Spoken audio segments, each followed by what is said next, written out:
நீங்கள் கர்த்தருடைய ஆசீர்வாதத்தின் ஊற்றாக கர்த்தர் உங்களை மாற்றி இருக்கிறாரு. எத்தனை பேர் விசுவாசிங்க? கையை உயர்த்தி வரல சொல்லுங்க பார்க்கலாம். ஆமாம்.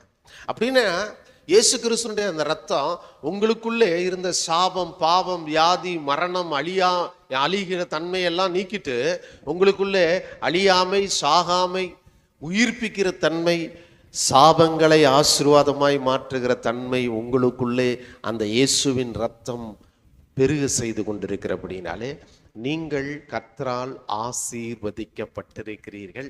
உங்களுடைய ஆசீர்வாதத்திற்கு முழு காரணம், நீங்கள் ஆசீர்வாதம் பெறுவதற்கான தகுதி இயேசு கிறிஸ்து சிலுவையிலே சிந்தின இரத்தம்.